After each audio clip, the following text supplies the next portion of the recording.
तान्या ने अमृत को सारी बात बताने के बाद कॉल कट किया और खुद अपने कमरे में चली गई फ्रेश होने के लिए। वहीं दूसरी तरफ अमृत बार काउंटर से उठा और अपने कमरे में चला गया। कमरे में आते ही वो वॉशरूम में चला गया और शावर के नीचे खड़ा हो गया। शावर ऑन होते ही जब ठंडा ठंडा पानी उसके शरीर में पड़ा तो अमृत को थोड़ा रिलैक्स फील हुआ।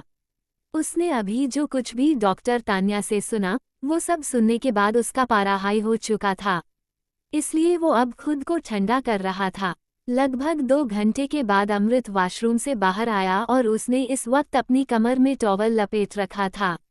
वैसे तो वो थोड़ा शांत हो गया था, लेकिन उसके दिमाग से वो सब बातें जा ही नहीं रहे थे। वो चेंजिंग रूम में गया और उसने लोवर पहना। उसके बाद अमृत बेड में आया और लेट गया। काफी जद्दोजहद करने के बाद आखिर उसे नींद आ ही गई। अगली सुबह डॉक्टर तान्या कशिश को देखने के लिए उसके कमरे में आई तो उसने देखा कि वो बेड पर बैठी हुई है। डॉक्टर तान्या मुस्कुराते हुए उसके पास गई और उसके सिर पर हाथ रख बोली, क्या हुआ कशिश? तुम्हें नींद नहीं आई क्या? तुम ठीक से सो पाई ना? कशिश उसके छूने से अचानक होश में आई, जो कि एक गहरी सोच में डूबी हुई थी। वो अचानक डॉक्टर तान्या को अपने पास देख थोड़ा सहम गई। तभी डॉक्टर तान्या फिर से बोली, क्या हुआ? तुम ठीक तो हो ना? उसके सवाल पर कशिश से सिर्फ अपना सिर हाँ में हिला दिया। डॉक्टर तान्या वहां से जा ही रही थी कि कशिश ने उसके हाथ को पकड़ लिया और फिर बोली, मुझे मेरे घर कब ले जाएंगी? तान्या उसके पास बैठते हुए बोली, क्या वहां जाना जरूरी है? तुम कुछ दिन मेरे साथ नहीं रह सकती? डॉक्टर तान्या ने बड़े प्यार से पूछा। तो कशिश ने अपनी नज़रें नीचे करते हुए कहा, प्लीज़ मुझे मेरे घर ले चलिए, मुझे चाची को सारी बात बतानी है। तभी डॉक्टर तान्या बोली, ठीक है ले जाऊंगी, अब खुश? उसकी बात सुन कशिश बेड से जाने के लिए उठ गई और बोली, तो चले। डॉक्टर तान्या उसके सवाल पर मुस्कुराई और बोली, अभी तो सिर्फ सुबह के 6 बज रहे हैं, तुम आराम करो। उसके कुछ देर बाद फ्रेश हो जाना और फिर नाश्ता करने के बाद हम जाएंगे तुम्हारे घर, ओके?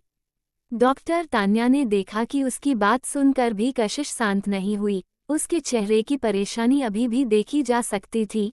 तभी डॉक्टर तान्या बेड से उठी और उसके हाथ को पकड़ते हुए बोली, चलो तुम मेरे साथ बाहर गार्डन में, तुम्हें वहां पर बहुत अच्छा लगेगा।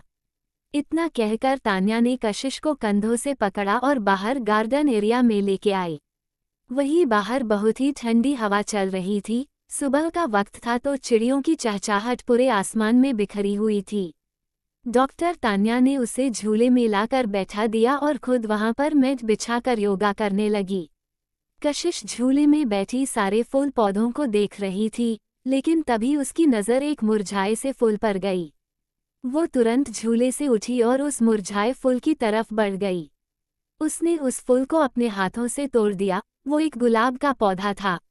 उस मुरझाए गुलाब को देख वो खुद के बारे में सोच रही थी। वो भी तो किसी दिन फूल की तरह खिली खिली रहती थी, लेकिन फिर उन दरिंदों ने अपनी हैवानियत दिखाकर उसे मुरझाने पर मजबूर कर दिया। डॉक्टर तान्या उसे ही देख रही थी, फिर वो उसकी तरफ बढ़ गई। कशिश के पास आते ही तान्या बोली, क्या हुआ कशिश, तुम इस फूल को ऐसे क्यों देख रही हो? तान्या उस फूल को देखते हुए बोली, आपने इस फूल को मुरझाने से पहले ही क्यों नहीं तोड़ लिया? तभी डॉक्टर तान्या बोली, क्योंकि ये डाल पर अच्छी लगती है। कशिश के चेहरे पर एक दर्द उतर आया और वो वापस अंदर चली गई। उसके कानों में किसी लड़के की आवाज़ गूंज रही थी, प्लीज़ मेरे प्यार को कबूल कर लो, प्लीज़ मैं तुमसे शादी करना चाहता हूँ। तभी किसी लड़की ने कहा, ये बात तुम जाकर कशिश की चाची को बताओ अगर तुम इससे शादी करना चाहते हो तो, वरना फिर हमारा रास्ता छोड़ो। ये कहकर वो सभी उस लड़के के साइड से निकल गई। उद्धरण चिन्ह। कशिश उस कमरे में आई और वॉशरूम में चली गई। वही उसे अचानक घर के अंदर जाते देख डॉक्टर तान्या को कुछ समझ नहीं आया। वही दूसरी तरफ अमृत इस वक्त जिम एरिया में था। उसका पूरा शरीर पसीने से तर था। वो अपने कमरे में आया और फ्रेश होकर अपने ऑफिस जाने के लिए रेडी हो गया। कुछ ही देर में वो घर से निकल गया। उसके बाद उसने डॉक्टर तान्या को कॉल किया और बोला, मुझे कशिश के घर का लोकेशन सेंड करो। इतना कहकर उसने कॉल कट कर दिया। कुछ घंटों बाद सभी ने एक साथ नाश्ता किया और फिर वो तीनों फिर से कशिश के घर जाने के लिए निकल गए। कुछ देर बाद कशिश की चाची विमला और उसका पति दोनों घर पर ताला लगाकर निकल रहे थे, तभी वहां पर एक गाड़ी आकर रुकी। उन दोनों ने उस गाड़ी की तरफ देखा तो उसमें से कशिश बाहर आए और उसके साथ ही वही नज और डॉक्टर तान्या। उन सभी को देख उसकी चाची के भवे तन गई। वही सभी आसपास के लोग कशिश को दोबारा देखकर वही रुक गए। तभी उसकी चाची उसके पास आई और बोली, क्या रे, तुझे जरा सा भी शर्म नहीं आई? फिर से मुंह उठाकर चली आई। तभी डॉक्टर तान्या बीच में आई और बोली, आप मुंह उठाकर कहाँ जा रही है? वैसे कल रात में तो आपने कहा था कि कशिश ने आपको कहीं मुंह दिखाने के लायक नहीं छोड़ा है, तो फिर आप कहाँ चली? उसकी चाची हड़बड़ा गई और बोली, क्यों बताए हम तुम्हें, और तुम इस कलंक को अपने साथ लेकर क्यों घूम रही हो? ये तुम्हें भी कहीं का नहीं छोड़ेगी हमारी तरह। कशिश उनकी कड़वी बातें सुन रोने लगी थी, लेकिन फिर भी वो अपनी चाची के पैरों में गिरकर बोली, प्लीज़ चाची ऐसा मत कहिए, मैंने कुछ गलत नहीं किया, प्लीज़ आप मेरी बात सुन लीजिए प्लीज़। कशिश रोते हुए बोल रही थी, लेकिन तभी विमला ने उसे अपने लात से मारकर अपने पैरों से दूर किया और बोली, दूर हो जाओ मुझसे, खबरदार जो मुझे छूने की कोशिश की तो पता नहीं किस किस के साथ अपना मुंह काला करवा के आई है बदचलन, और मुझे हाथ लगा रही है। विमला के लात मारने से कशिश गिर गई। डॉक्टर तान्या ने उसे तुरंत संभाला और बोली, इसने अपना मुंह काला नहीं करवाया, बल्कि इसके साथ बहुत गलत हुआ है, इसका रेप हुआ है। आपको इस वक्त इसे संभालना चाहिए, इसका साथ देना चाहिए, लेकिन आप पता नहीं किस मिट्टी से बनी है, बस इस पर इल्जाम लगाए जा रही है। अगर यही आपकी बेटी के साथ होता तो क्या आप तब भी ऐसा ही करती? उसकी बात सुन विमला शांत हो गई और अपने आसपास देखने लगी।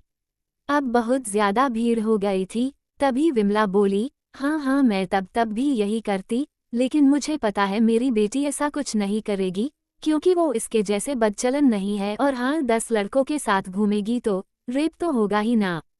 मुझे तो लगता है ये तुम सबको पागल बना रही है। उद्धरण चिन्ह। उसकी बात सुन तो जैसे अब कशिश को सब तरफ अंधेरा ही नजर आ रहा था।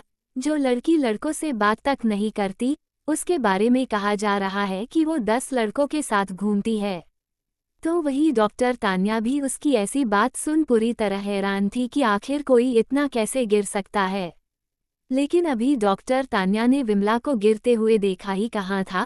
विमला फिर से बोली, और क्या पता कि इसका रेप हुआ था या फिर ये खुद सबके साथ सोई थी। उद्धरण चिन्ह। तभी डॉक्टर तान्या गुस्से से चिल्लाई और बोली, बस बहुत हो गया, आपको जरा सी भी शर्म नहीं आई ना? ये बोलते हुए आखिर आप एक औरत होकर भी ऐसा कैसे बोल सकती है? अगर एक औरत ही औरत को नहीं समझेगी और ना साथ देगी उसके ऐसे वक्त में, तो मर्द क्या ही समझेंगे? वो तो वैसे भी औरत को गलत ही समझते हैं कि सारी गलती बस हमारी ही होती है। तभी विमला भी तिरछा मुस्कुराकर बोली, ओ मुझे तुम्हारा ये भाषण नहीं सुनना, चुपचाप से यहाँ से जाओ। तभी डॉक्टर तान्या बोली, हाँ जा रही हूँ, मुझे भी कशिश को आप जैसे गिरे हुए लोगों के साथ नहीं रहने देना।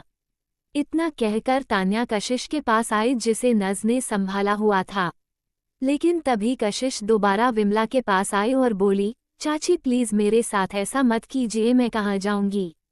आप जो बोलेंगी मैं वैसा ही करूंगी, लेकिन प्लीज मुझे यही रहने दीजिए, मैं बस एक कोने में पड़ी रहूंगी, मैं अब पाऊंगी भी नहीं, घर से बाहर एक कदम तक नहीं निकालूंगी। तभी कोमल ने उसके बाल को पकड़ खिंचा और बोली, ये बात तो तुझे मुंह काला करवाने से पहले सोचना चाहिए था ना कि तू कहाँ जाएगी और मैं तुझे अपने घर में रख लूँ ताकि मेरी दुनिया भर में बदनामी हो। अब तो तुझसे वैसे भी कोई शादी नहीं करेगा, तो फिर मैं तुझे क्यों अपने घर में रखूँ? अपनी छाती पर जिंदगी भर का बोझ मैं नहीं ले सकती। इतना कहकर उन्होंने कशिश को धक्का दे दिया और सबके तरफ देखते हुए बोली, सबके घर में बहन बेटियां हैं, अगर आज हम इसको छोड़ देंगे तो कल आपकी बहन बेटियां भी ऐसी हरकत करने की जुर्रत करेगी, इसलिए आज हम इसके मुंह पर कालिख पोत कर इसे चप्पल से मारेंगे। तभी कोई भी लड़की ऐसा करने की जुर्रत नहीं करेगी। उद्धरण चिन्ह। उनकी बात सुन सभी ने कहा, हाँ विमला तुम बिल्कुल ठीक कह रही हो। सभी लोग उसकी बात पर सहमत हो गए, सिर्फ उन औरतों को छोड़कर जो कोमल के घर के आसपास रहते थे, क्योंकि उन्हें कशिश का स्वभाव अच्छे से पता था। उनकी बात सुन डॉक्टर तान्या और नर्स की आंखें बड़ी हो गई। उन दोनों ने एक दूसरे की तरफ देखा और कशिश के पास जाने लगी, लेकिन तभी कुछ औरतों ने उन दोनों को पकड़ लिया। आगे जारी है। क्या होगा कशिश के साथ? क्या अब कशिश इन औरतों और अपनी चाची के जाल से बच पाएगी? जानने के लिए सुनते रहिए बदकिरदार। लाइक शेयर सब्सक्राइब जरूर करें और आपको कहानी कैसी लगी कमेंट करके जरूर बताएं।